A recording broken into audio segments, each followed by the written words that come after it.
So today we are going to study infective endocarditis. इसका मतलब endocardium का inflammation due to infection. इसके पहले हम लोगों ने पढ़ा था एक्यूट रूमेटिक फीवर। वहां पे हम लोगों ने देखा था कि जो इन्फ्लेमेशन हो रहा था वो हार्ट के तीनों लेयर्स के हो रहे थे, है ना। इसलिए हम लोग उसको पैन कार्डाइटिस कहते थे। अगर उसको डिस्क्राइब किया जाए तो एंडोकार्डाइटिस भी होता था, मायोकार्डाइटिस भी होता था, पेरिकार्डाइटिस भी होता था। लेकिन यहाँ पे हम लोग पढ़ने जा रहे हैं स्पेसिफिकली इन्फेक्शन की वजह से अगर एंडोकार्डियम का इन्फ्लेमेशन हो, जिसको हम लोग कहते हैं इन्फेक्टिव एंडोकार्डाइटिस। तो एक हेडिंग डाल लेते हैं हम लोग यहाँ पे अपने नए चैप्टर का, इन्फेक्टिव एंडोकार्डाइटिस। इन्फेक्टिव एंडोकार्डाइटिस हम लोग इसको डिनोट करते हैं आई से। ठीक है, ये भी काफी एक तरह से देखा जाए तो सीरियस इन्फेक्शन है, मेडिकल इमरजेंसी है। और इसमें एंडोकार्डियम में पर्टिकुलरली जो वॉल्स होते हैं उनका काफी डैमेज हो जाता है। तो हम लोग पहले डेफिनेशन देख लेते हैं यहाँ पे। Definition,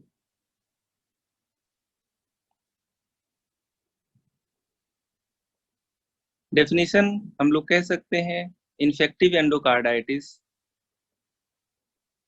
is microbial infection of microbial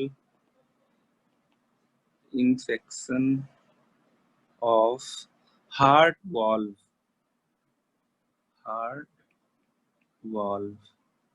or the lining of cardiac chamber or the lining of cardiac chamber।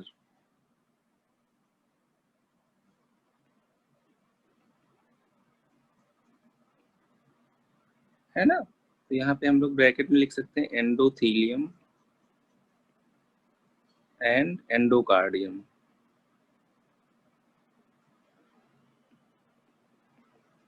तो अगर किसी पेशेंट को इन्फेक्शन की वजह से एंडोकार्डियम का इन्फ्लेमेशन हो रहा है जिसमें वेल्व्स भी इन्वॉल्व हो रहे हैं, तो आप कहते हो infective endocarditis.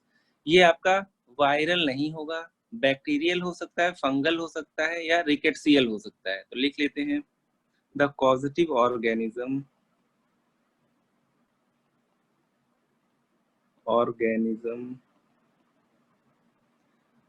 Could be bacterial, fungal और रिकेट्सियल। बैक्टीरियल, फंगल और रिकेट्सियल। मोस्ट कॉमन बैक्टीरियल होता है, रिकेट्सियल। ठीक है, तो 3 तरह के ऑर्गेनिज्म से हो सकता है। तो हम लोगों ने अभी केवल इतना ही देखा है कि एंडोकार्डियम का इन्फ्लेमेशन हुआ ड्यू टू इन्फेक्शन। सबसे ज्यादा जो कॉमन इन्फेक्टिव एजेंट है वो बैक्टीरिया है, और बैक्टीरिया में भी जो सबसे कॉमन है वो है स्टेफाइलोकोकस ऑरियस। लिख लेते हैं most common agent for infective endocarditis is Staphylococcus aureus। Staph aureus। ठीक है, ये याद रखना है। स्टेफाइलोकोकस ऑरियस जो है सबसे इंपॉर्टेंट या सबसे मेन कॉजेटिव एजेंट है। तो अगर किसी पेशेंट में इन्फेक्टिव एंडोकार्डाइटिस होगा तो यहाँ पे वॉल्यूलर डैमेज होने के चांस बहुत ज्यादा होंगे। लेकिन जैसा कि आप लोगों को बताया मैंने कि एंडोकार्डियम के आसपास मायोकार्डियम या इन्फेक्शन और पेरिकार्डियम तक भी आपका स्प्रेड हो सकता है, इवन एओर्टा तक जा सकता है। ठीक है, यहाँ पे क्या होता है प्रिंसिपली, कहीं पे आपको मान लीजिए एओर्टिक रिगर्जिटेशन हो रहा है, माइट्रल रिगर्जिटेशन हो रहा है, तो जहाँ पे भी हार्ट में कोई ना कोई रिगर्जिटेंट जेट क्रिएट होगा वो कहीं ना कहीं जाके, जैसे एक्यूट रूमेटिक फीवर में मैकुलम्स पैच बन रहा था, तो यहाँ पे भी जहाँ पे भी कुछ डैमेज्ड एरिया रहेगा तो वहाँ पे कोगुलेशन बहुत इजीली होने लगता है। ठीक है, जैसे वहां पे अगर रफ एरिया मिलेगा तो प्लेटलेट्स वगैरह क्लॉट बना लेंगे, थ्रोम्बस बना लेंगे, प्लेटलेट्स प्लस फाइब्रिन। तो जब क्लॉट बन जाएगा और बॉडी में किसी भी मीडियम से आपको सेप्सिस होता है या बॉडी ब्लड में बैक्टीरिया जाता है तो उस क्लॉट को बैक्टीरिया इन्फेक्ट कर देगा, और इस चीज को आप कहते हो वेजिटेशंस बन गए हैं। ठीक है। तो सिंपली क्लॉट में अगर बैक्टीरिया चला जाता है तो आप कहते हो वेजिटेशंस। तो जो ये माइक्रो थ्रोम्बाई वेजिटेशंस होंगे ये इधर उधर डिसलॉज हो जाएंगे एंडोकार्डियम से और पूरी बॉडी में डिफरेंट मैनिफेस्टेशंस देंगे। जैसे मान लो अगर कहीं पे भी बैक्टीरिया चला गया तो वहां पे सेप्सिस हो सकता है, वहां पे एब्सेस बन सकता है, वहां पे इन्फ्लेमेशन हो सकता है। ये सब चीजें बाद में देखेंगे। अभी देख लेते हैं टाइप्स ऑफ इन्फेक्टिव एंडोकार्डाइटिस कितने टाइप के होते हैं। Types of infective endocarditis.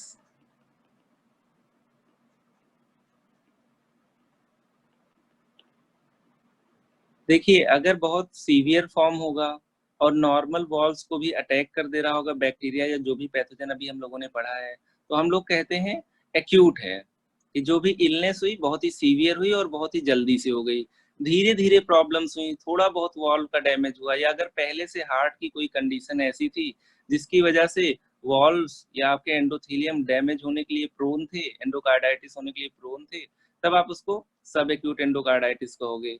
और कभी कभी कुछ लोग ड्रग लेते हैं, ड्रगिस्ट होते हैं, तो वो इंट्रावेनस ड्रग एब्यूजर्स होते हैं, उनमें राइट साइडेड एंडोकार्डाइटिस ज्यादा कॉमन है। तो अभी देख लेते हैं यहाँ पे कितने टाइप के होते हैं। फर्स्ट टाइप आपका सब एक्यूट बैक्टीरियल एंडोकार्डाइटिस। सब एक्यूट बैक्टीरियल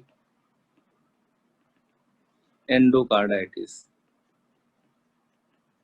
ठीक है, इसी को साबे बोलते हो आप। ठीक है, धीरे धीरे होगा, कम डेंजरस होगा और हार्ट में कोई ऐसी कंडीशन होगी जिसकी वजह से वहां पे कुछ रफ एरिया बना हुआ था, तब जाके इन्फेक्शन होगा। ऐसा नहीं कि नेचुरल वाल्व्स होंगे उनको भी इन्फेक्ट कर देगा। सेकेंड चीज है आपका acute endocarditis. Acute endocarditis. Third आपका हो जाएगा राइट साइडेड एंडोकार्डाइटिस।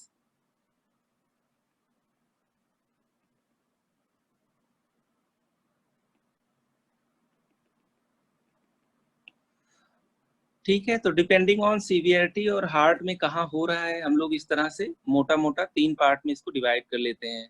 तो endocarditis can be divided into three सब टाइप्स। फर्स्ट इज सब एक्यूट बैक्टीरियल एंडोकार्डाइटिस, फिर एक्यूट एंडोकार्डाइटिस जो कि सीवियर होगा, और उसके अलावा आपके पास है राइट साइडेड एंडोकार्डाइटिस। ये आईवी इंट्रावीनस ड्रग एब्यूजर्स में मिलता है।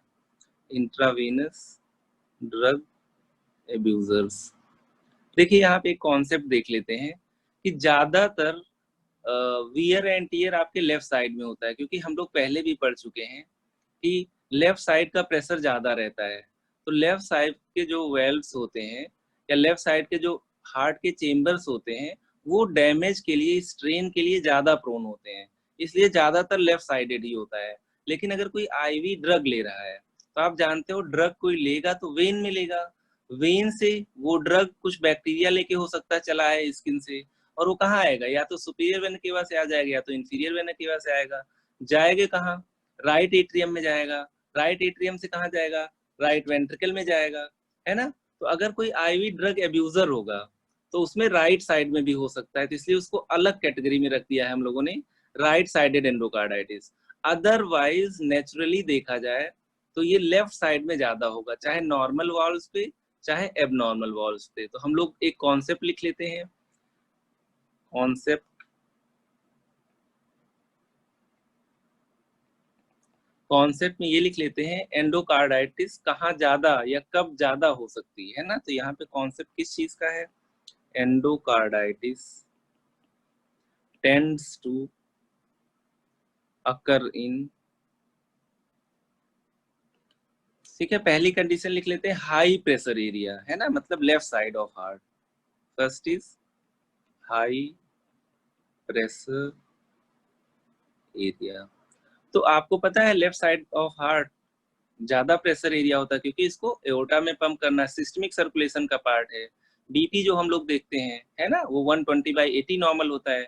लेकिन अगर पल्मोनरी सिस्टम का हम लोग देखें तो 30/10 के आसपास होता है। तो अगर हाई प्रेशर एरिया की बात करें तो left side is having more pressure, है ना। तो इसलिए हम लोग यहाँ पे ब्रैकेट में लिख लेते हैं left side of heart, left side of heart. तो आप लोग समझ पा रहे होंगे ना, ज्यादातर माइट्रल वॉल्व और एओर्टिक वॉल्व इन्वॉल्व होंगे, है ना, क्योंकि वही आपके लेफ्ट साइड में मिलते हैं, राइट साइड में तो पल्मोनरी और ट्राइकस्पिड वॉल्व मिलते हैं, है ना। और दूसरी चीज ये देख लेते हैं, देखो अगर किसी को रिगर्जिटेशन होगा तो रिगर्जिटेंट जेट कहीं ना कहीं जाके कुछ ना कुछ डैमेज करेगा, है ना। तो ये चीज, ये सारी जो प्रॉब्लम है, एक तो लेफ्ट साइड में ज्यादा कॉमन है। दूसरी चीज, अगर मान लीजिए माइट्रल स्टेनोसिस होगा तो कम होगा, ट्राइकस्पिड स्टेनोसिस तो कम दिक्कत है।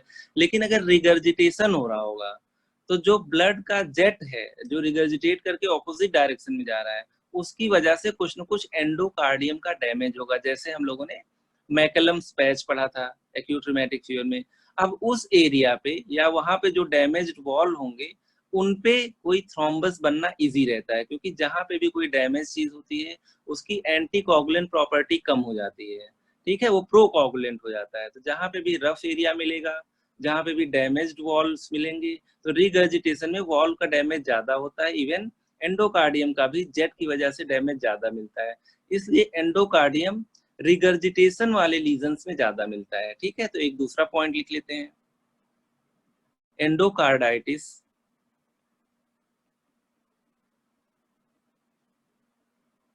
occurs more frequently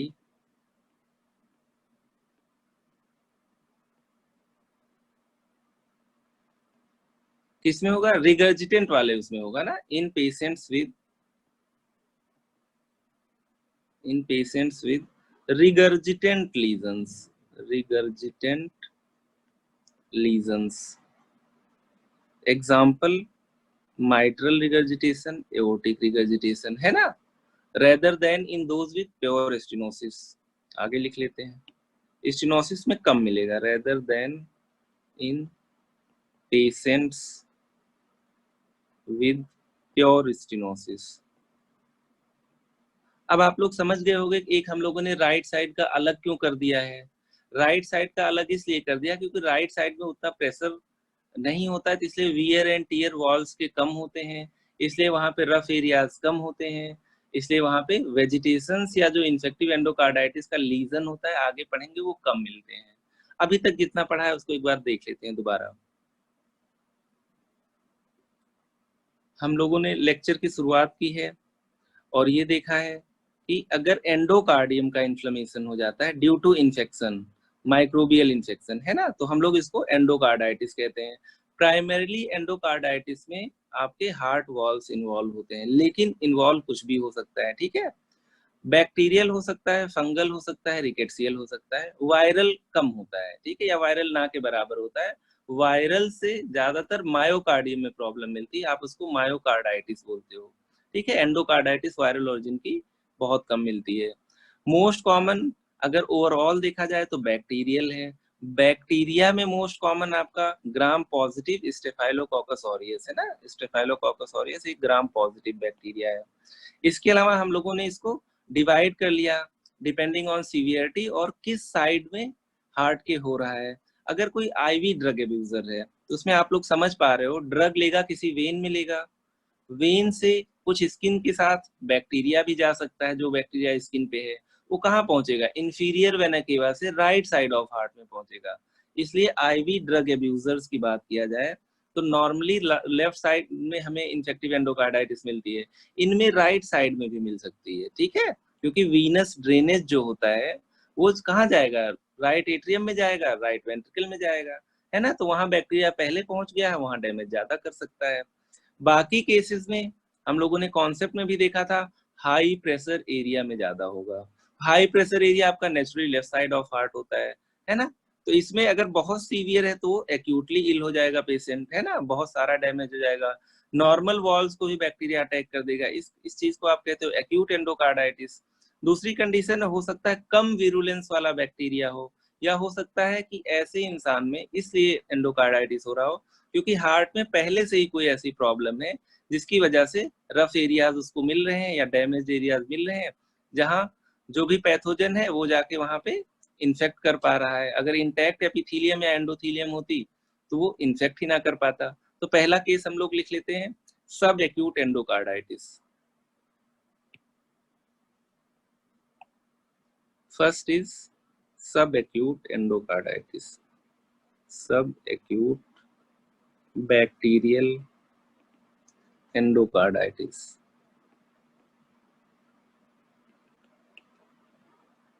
ठीक है, इसको हम लोग साबे भी बोलते हैं।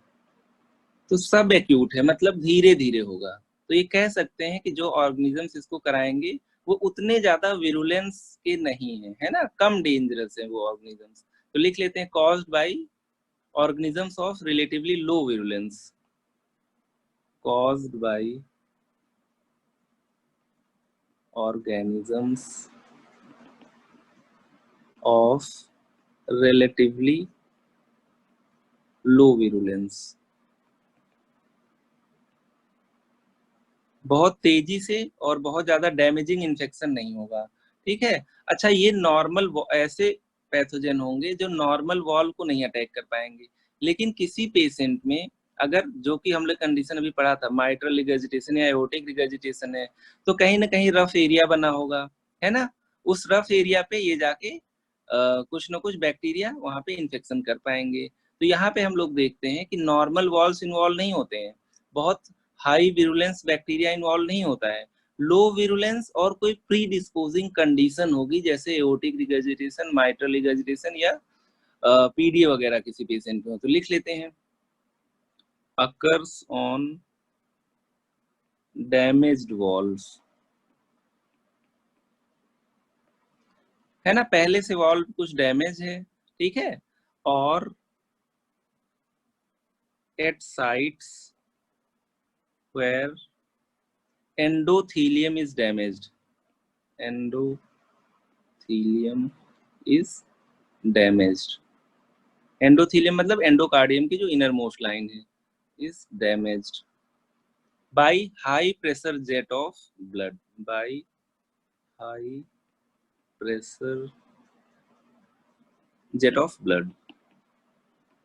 हम लोगों ने इसके पहले यही पढ़ा हुआ था कि अगर किसी को माइट्रल रिगर्जिटेशन होता है एक्यूट रूमेटिक फीवर में, तो जो रिगर्जिटेंट जेट होता है वो जाके कहीं ना कहीं से टकरा जाता है ना, तो वहां पे कुछ रफ एरिया बन जाता है। उसी तरीके से हो सकता है यहाँ पे अगर डैमेज्ड वॉल हो तो वहां पे कुछ ना कुछ रफ एरिया मिल जाए, या हो सकता है एंडोकार्डियम की जो अंदर वाली लाइनिंग है एंडोथीलियम, वहां पे रफ एरिया मिले, तो वहां से शुरू हो फिर धीरे धीरे वॉल को इन्वॉल्व कर ले। देख लेते हैं, हम लोगों ने जो मैकलम्स पैच पढ़ा था उसी जैसा कुछ यहाँ पे और है। देखिए यहाँ पे मैं भी एक ही चेम्बर बना रहा हूँ लेफ्ट साइड ऑफ हार्ट। ये आपके हो गए माइट्रल वॉल्स। मैं कह रहा हूँ ये एट्रिया की तरफ खुल रहा है, तभी तो रिगर्जिटेशन होगा। मैंने कह दिया जब वेंट्रिकल ने कॉन्ट्रैक्ट किया तो एक जेट इधर चला गया, ये बिल्कुल नॉर्मल था, लेकिन एक जेट यहाँ से कहाँ चला गया, इस तरफ चला गया। अब ये जेट कहीं ना कहीं लड़ेगा, है ना, मान लीजिए यहाँ पे लड़ गया ये, तो यहाँ पे जो चीज आप लोग देख रहे थे, अगर ये माइट्रल रिगर्जिटेशन है और अगर मान लीजिए रूमेटिक फीवर का पेशेंट है, रिगर्जिटेशन, तो यहाँ पे आपको एक जेट गया जिसने, जो नहीं जाना चाहिए था, एट्रिया की वॉल यूज टू नहीं थी कि ऐसे जेट को टॉलरेट करने के लिए, तो यहाँ पे कुछ रफ एरिया बन गया। चलिए यहाँ पे हमने रफ एरिया बना दिया, इसी को आप मैकलम्स पैच कहते हो, है ना, ये रफ एरिया हो गया, नोन एज मैकलम्स पैच, है ना। अब जहां पे भी पैच बन जाएगा, या मान लीजिए यहाँ पे वॉल आपके थोड़े से डैमेज हो गए, यहाँ पे डैमेज्ड वॉल, तो जब भी कहीं कोई डैमेज हो जाता है तो वहां पे एंटी कोगुलेंट प्रॉपर्टी कम हो जाती है, कोगुलेंट प्रॉपर्टी बढ़ जाती है। तो यहाँ पे क्या होगा, जो डैमेज्ड वॉल होगा या जो मैकलम्स पैच होगा, यहाँ सब अब थ्रोम्बस बनने लगेगा, यहाँ पे प्लेटलेट्स आएंगे और असेंबल होने लगेंगे, ठीक है, हार्ट के टिश्यू से, तो यहाँ पे थ्रोम्बस बन जाएगा। फिर उसके बाद इसमें फाइब्रिन आने लगेंगे, क्लॉट बन जाएगा। फिर अगर कोई बैक्टीरिया इसमें आ गया तो ये हो जाएगा थ्रोम्बस प्लस थ्रोम्बस के बाद क्लॉट, फिर क्लॉट के बाद वेजिटेशन, है ना। क्लॉट में अगर बैक्टीरिया का इंफेक्शन हो जाए या बैक्टीरिया की प्रेजेंस हो तो आप उस चीज को वेजिटेशन कह देते हो, ठीक है। एक तरह से इन्फेक्टेड क्लॉट जो होता है उसको आप वेजिटेशन कह देते हो, ठीक है। अभी इन सब पॉइंट्स पे आएंगे। तो हम लोगों ने पढ़ा है सब एक्यूट बैक्टीरियल एंडोकार्डाइटिस कम डेंजरस बैक्टीरिया या लो विरुलेंस बैक्टीरिया की वजह से होता है। ये नॉर्मल वॉल को अटैक नहीं कर पाएंगे, नॉर्मल एंडोकार्डियम या एंडोथीलियम को अटैक नहीं कर पाएंगे। लेकिन अगर कोई भी एंडोथीलियम का पार्ट डैमेज होगा या कहीं पे वॉल में डैमेज होगा तो वहां पे आपका क्या होगा, यहाँ पे थ्रोम्बस बन जाएगा, प्लेटलेट्स आपके एग्रीगेट हो जाएंगे, प्लेटलेट एग्रीगेशन, इसी को तो आप कहते हो थ्रोम्बस। इसमें क्या हो जाएगा, फाइब्रिन आ जाएंगे, थ्रोम्बस प्लस फाइब्रिन, अब ये बन जाएगा क्लॉट, है ना। क्लॉट में बैक्टीरिया को ले आओ, बॉडी में कहीं इन्फेक्शन हो गया, वहां से बैक्टीरिया यहाँ पहुंच गया, तो बैक्टीरिया आ गया कि आपका वेजिटेशन हो गया। समझ गए होगे आप लोग, है ना। तो ये वेजिटेशन के पास बैक्टीरिया है और ये वॉल पे बैठा हुआ है ना। अब ये वॉल को धीरे धीरे कुछ ना कुछ इन्फ्लेम करेगा, वहां कुछ नेक्रोसिस होगी और वॉल का हो सकता है अल्टीमेटली परफोरेशन हो जाए। तो लिख लेते हैं, वैसे अभी पैथोजेनेसिस नहीं देख रहे हैं, तो वेजिटेशन होगा तो वॉल का क्या होगा, inflammation and necrosis. Inflammation and necrosis हो जाएगा तो हो सकता है वॉल्स आपके डैमेज हो जाएं। जो सबसे इंपॉर्टेंट डैमेज है वो वॉल का परफोरेशन हो जाना है, wall perforation.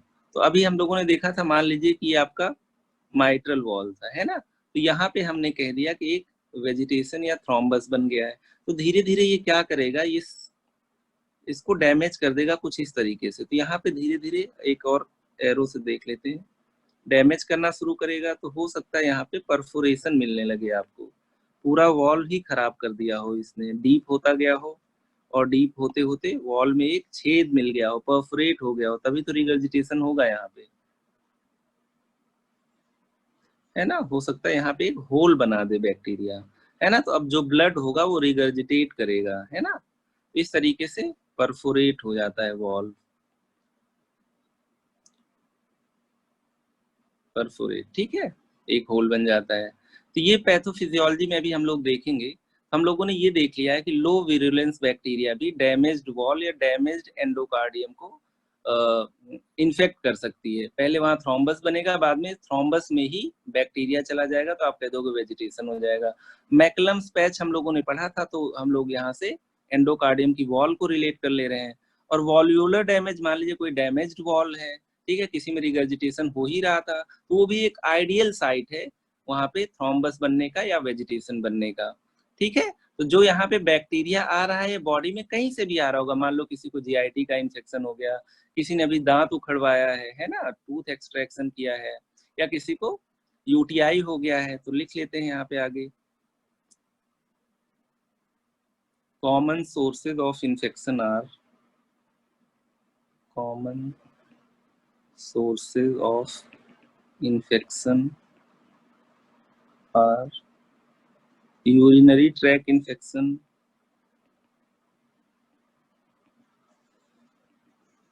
and gastrointestinal tract infections, gastrointestinal tract infection। कहीं से तो बॉडी में बैक्टीरिया आएगा, है ना, तो इसका मतलब कहीं इन्फेक्शन हुआ है। नॉर्मली बैक्टीरिया यहाँ से पास हो जाता था, लेकिन क्योंकि यहाँ पे कुछ न कुछ ऐसा थ्रोम्बस बना है जिसमें बैक्टीरिया एसिमिलेट हो सकता है, फिर क्योंकि ये थ्रोम्बस वॉल से या आपके एंडोकार्डियम से चिपका हुआ है, तो धीरे धीरे वहां पे नेक्रोसिस कराएगा और धीरे धीरे वहां पे परफोरेशन करा सकता है। तो बाकी डिटेल पैथोजेनेसिस में देख लेंगे, है ना। तो हम लोगों ने देख लिया कम विरुलेंट ऑर्गेनिज्म से आपको सब एक्यूट बैक्टीरियल एंडोकार्डाइटिस हो रहा है। अब दूसरा देख लेते हैं acute, acute endocarditis. Acute endocarditis का मतलब हो गया सीवियर, तो ये क्या हो जाएगा, caused by highly virulent organisms, caused by more dangerous highly virulent organisms, है ना। तो यहाँ पे वॉल का परफोरेशन होना ज्यादा कॉमन हो जाएगा।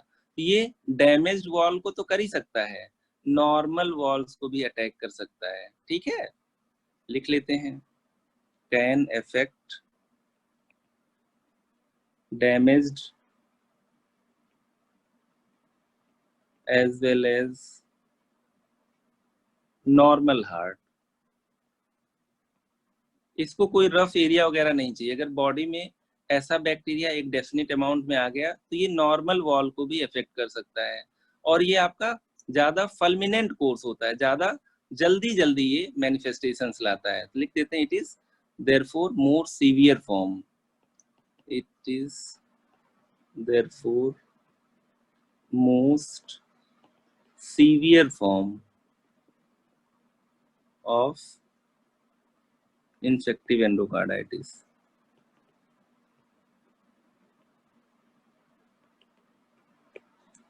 अब देखिए, आपने एक्यूट और सब एक्यूट पढ़ लिया है ना। सब एक्यूट डैमेज वॉल पे ज्यादा कॉमन होगा, या कोई पहले से ही डिसीज हो, जैसे aortic regurgitation, mitral regurgitation, tricuspid regurgitation, है ना। पहले से अगर कोई प्रॉब्लम थी तो वहां पे एक कोई फोकस बनना इजी रहेगा, है ना। तो यहाँ पे हम लोग लिख सकते हैं कि चलो ठीक है, उसको छोड़ देते हैं अभी। तो यहाँ पे ये हो गया। थर्ड हम लोगों ने देखा था right sided endocarditis, right sided endocarditis.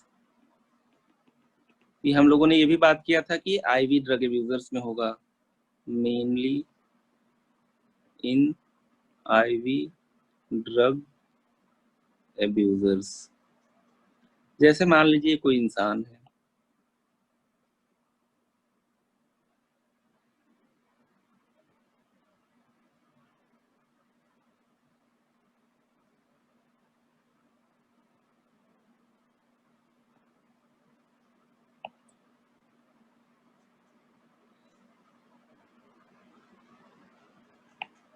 मान लीजिए यहाँ पे आपका क्यूबाइटल वेन है, यहाँ पे किसी ने ड्रग लिया, आईवी ड्रग। आप खुद ही सोचिए, जो ड्रग होगा वो हार्ट में किधर जाएगा? जो ड्रग होगा वो हार्ट में राइट साइड ही तो जाएगा। इंफीरियर वेना केवा से होता हुआ ये ड्रग कहाँ पहुंचेगा? राइट साइड में, है ना। ये आपका राइट साइड ऑफ हार्ट है, और ये इंफीरियर वेना केवा है, ये राइट साइड ऑफ हार्ट है, राइट साइड ऑफ हार्ट। तो जो वीनस ड्रेनेज होता है वो किधर जाता है? राइट एट्रियम में जाता है ना। तो वीनस ड्रेनेज या वेन में ही हम लोग ड्रग लेंगे तो ड्रग राइट एट्रियम में पहुंचेगा। तो नॉर्मली राइट एट्रियम में एंडोकार्डाइटिस, सॉरी राइट साइड पे एंडोकार्डाइटिस कम होती है, लेकिन आईवी ड्रग अब्यूजर्स जो होते हैं उनमें राइट साइड में ज्यादा होती है, ठीक है। तो यहाँ पे हम लोगों ने लिख लिया, it is due to in IV drug abusers, है ना। और किस लिए होगा ये हम लोगों ने डायग्राम से देख लिया है।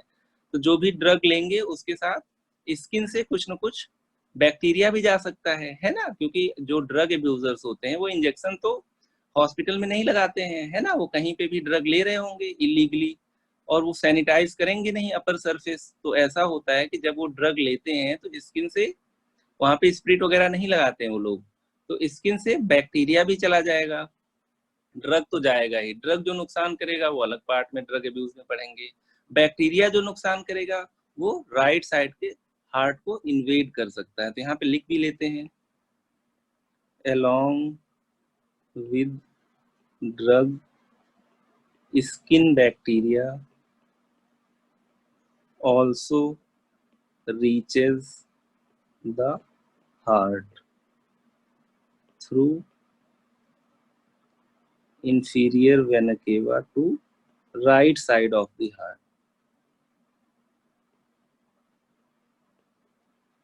है ना। तो जो वीनस ड्रेनेज होता है वो इंफीरियर वेना केवा से होता है, वो राइट एट्रियम में जाएगा, फिर वहां से राइट वेंट्रिकल में जाएगा। तो अगर कोई आईवी ड्रग अब्यूजर होगा तो उसमें इस टाइप से राइट साइड में एंडोकार्डाइटिस होने के चांस ज्यादा हैं।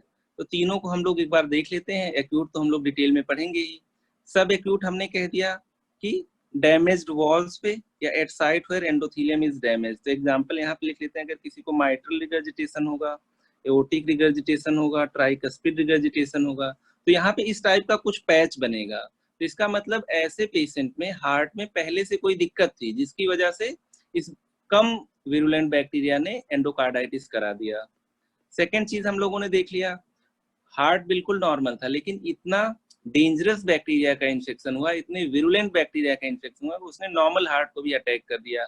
अगर ये डैमेज था तब तो अटैक करेगा ही। राइट साइडेड क्या है? अगर मान लीजिए कोई आईवी ड्रग अब्यूजर है तो वहां लो प्रेशर जोन्स में भी जैसे राइट एट्रियम, राइट वेंट्रिकल या ट्राइकस्पिड वॉल को भी अटैक कर सकता है स्किन बैक्टीरिया, है ना, क्योंकि वहीं पे जाएगा ही वो पहले।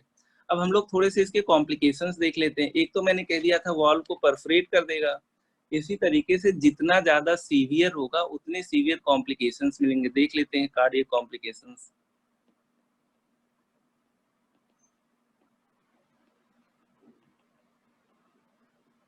शुरू तो आपका एंडोकार्डियम से ही होगा, है ना। तो यहाँ पे देख लेते हैं, पहला वॉल को डैमेज करेगा कुछ। वॉल को जब डैमेज करेगा तो ज्यादातर रिगर्जिटेशन कराएगा क्योंकि परफोरेट कर रहा है। ये कराएगा वॉल्व्यूलर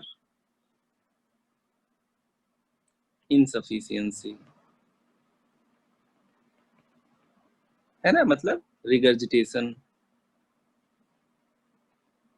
हो क्यों रहा है ये सब, ड्यू टू परफोरेशन। परफोरेशन कैसे हो रहा है वो हम लोगों ने देख लिया था, परफोरेशन, है ना। दूसरी चीज ये होगा कि मान लीजिए इसने मायोकार्डियम को इन्वॉल्व कर लिया, तो मायोकार्डियम में भी यही करेगा, ये परफोरेशन ही करेगा, है ना। तो ये वेंट्रिकल की वॉल तक को परफोरेट कर देगा। या मान लीजिए इंटरवेंट्रिकुलर सेप्टम पे चला गया, तो इंटरवेंट्रिकुलर सेप्टम का परफोरेशन हो जाएगा। लिख लेते हैं। Second is myocardium. मायोकार्डियम में क्या कर सकता है, एक तो इंटरवेंट्रिकुलर सेप्टम को परफोरेट कर सकता है। First is interventricular septum perforation, है ना। या वेंट्रिकल की वॉल को परफोरेट कर सकता है, मतलब इस लेवल का भी डेंजरस हो सकता है। और फ्री मायोकार्डियल वॉल परफोरेशन, है ना। इस तरीके से हम लोगों ने देख लिया। अगर ये और ज्यादा सीवियर हो गया तो एओर्टा तक जा सकता है और एओर्टा का भी परफोरेशन करा सकता है, एओर्टिक परफोरेशन। इस तरीके से आपने देख लिया। अगर सीवियर हुआ मतलब एक्यूट हुआ तो इतने सारे कॉम्प्लिकेशंस और मिल सकते हैं अपार्ट फ्रॉम वॉल्व्यूलर इनसफिशियंसी या परफोरेशन ऑफ वॉल, जिसमें रिगर्जिटेशन होना ज्यादा कॉमन होगा, आप लोग समझ पा रहे होंगे। और इसके अलावा मायोकार्डियम तक जा सकता है, तो वेंट्रिकल की वाल तक का परफोरेट कर सकता है, या इंटरवेंट्रिकुलर सेप्टम का भी परफोरेशन हो सकता है, मतलब वेंट्रिकुलर सेप्टल डिफेक्ट जैसा हो सकता है आर्टिफिशियल। या एओर्टा तक पहुंच जाएगा तो एओर्टा को भी परफोरेट कर सकता है। ये आपके कार्डियक कॉम्प्लिकेशंस हो गए। ये सब एक्यूट में कम होंगे, इतना सारा नहीं होगा। सब एक्यूट में वॉल तक ही लिमिटेड रहेगा। एक्यूट में आपका मायोकार्डियम या एओर्टा को भी इन्वॉल्व कर सकता है, ठीक है। अब हम लोग देख लेते हैं यहाँ पे पैथोजेनेसिस। पैथोजेनेसिस,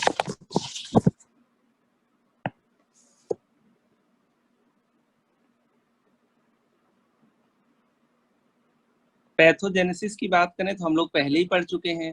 अगर कोई रफ एरिया होगा तो वहां पे कोगुलेशन ज्यादा इजिली होने लगेगा। कोगुलेशन ज्यादा इजिली होने लगेगा तो वहां पे अगर बैक्टीरिया बॉडी में उसी समय गया या जब भी इंफेक्शन हुआ तो उसमें उस क्लॉट में बैक्टीरिया भी चला जाएगा, क्योंकि ये क्लॉट जो बना है वो एंडोकार्डियल वॉल पे बना है ना, या आपके वॉल्स पे बने हैं। तो वहां पे धीरे धीरे नेक्रोसिस करेगा, धीरे इन्फ्लेमेशन करेगा, नेक्रोसिस करेगा और वहां पे परफोरेशन कर सकता है। तो यहाँ पे देख लेते हैं हम लोग एक बार किस तरीके से ये हो रहा है। चाहे डैमेज्ड वॉल मिल जाए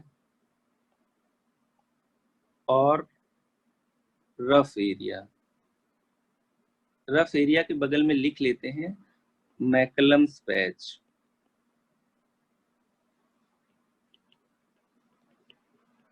लाइक मैकलम्स पैच, कहीं पे भी रिगर्जिटेंट जेट जहां जा रहा होगा कुछ ना कुछ डैमेज कर रहा होगा, है ना।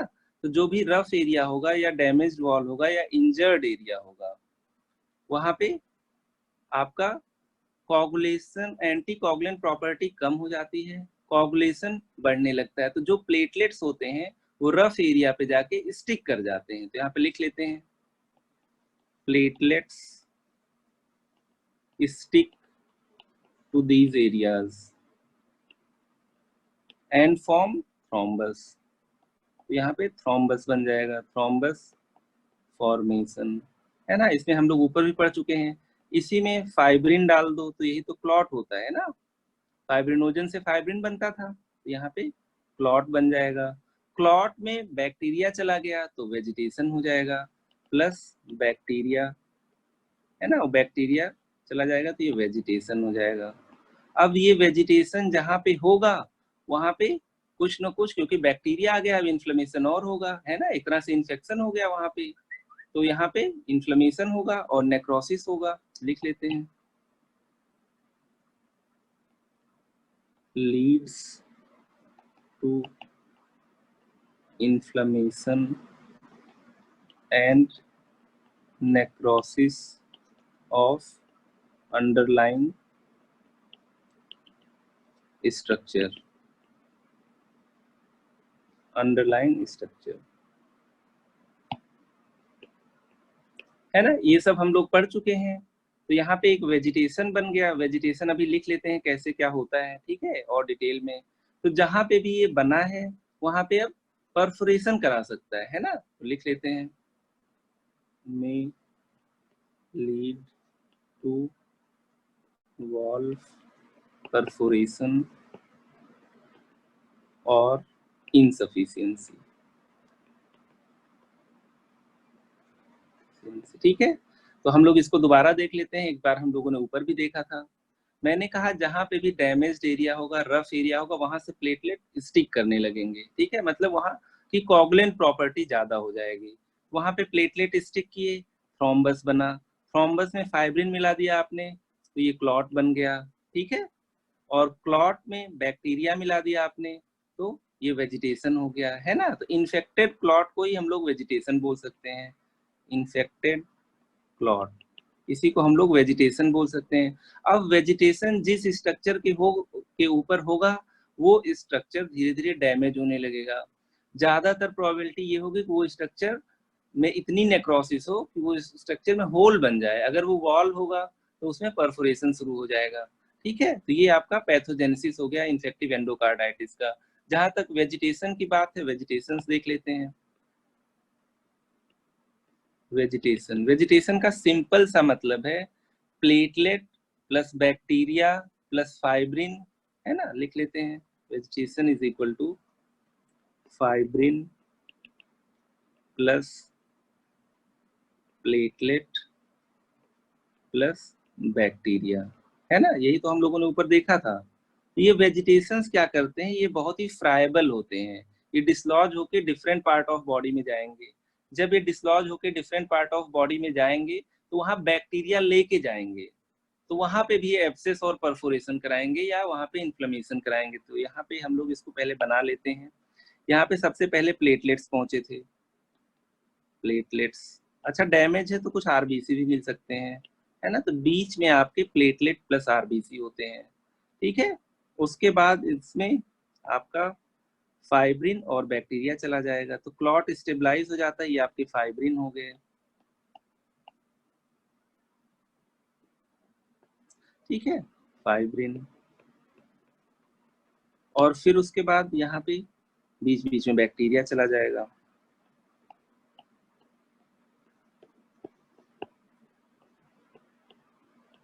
बैक्टीरिया, ये आपका वेजिटेशन हो गया।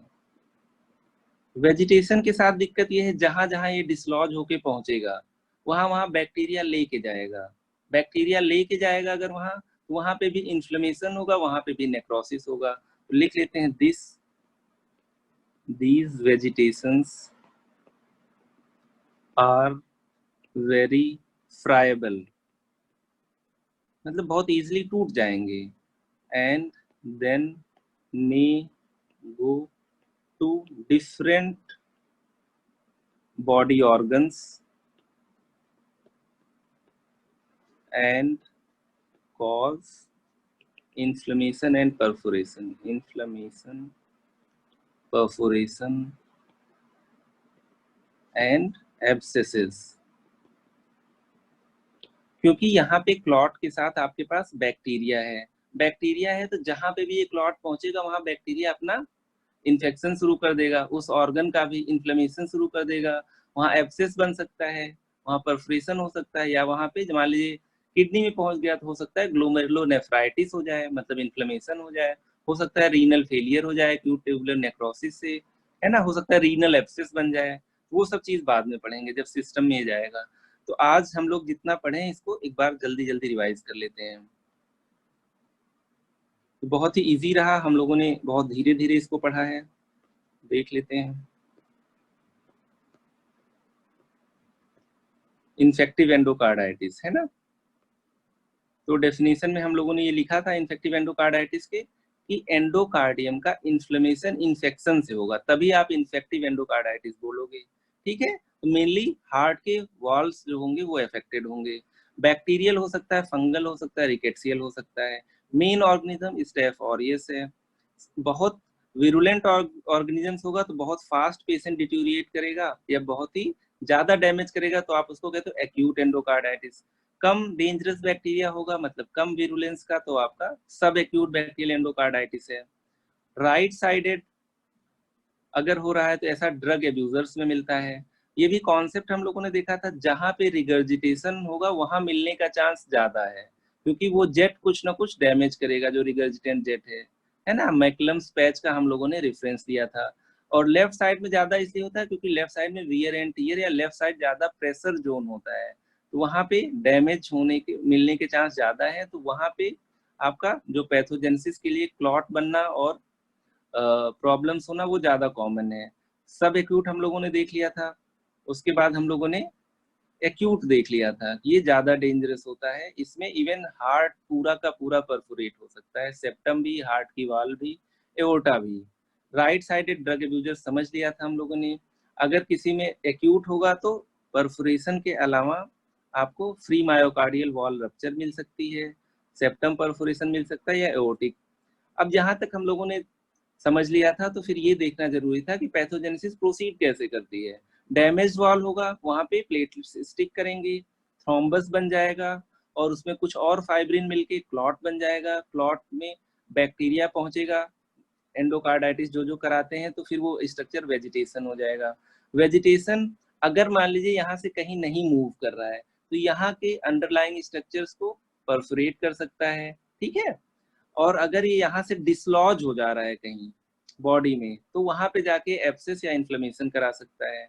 होता क्या है वेजिटेशन, प्लेटलेट पहुंचा, फिर वहां पे फाइब्रिन ने एक अच्छा सा क्लॉट बना दिया, प्लेटलेट और फाइब्रिन ने मिलके, फिर उसी में बैक्टीरिया की एंट्री हुई। ठीक है, तो ये जो है वेजिटेशन होता है, और ये बहुत फ्राइबल होता है, मतलब इजिली प्लक हो जाता है, वहां से डिसलॉज हो जाता है और डिफरेंट बॉडी पार्ट्स में जाएगा। फिर वहां पे डिफरेंट मैनिफेस्टेशंस होंगे। आप लोग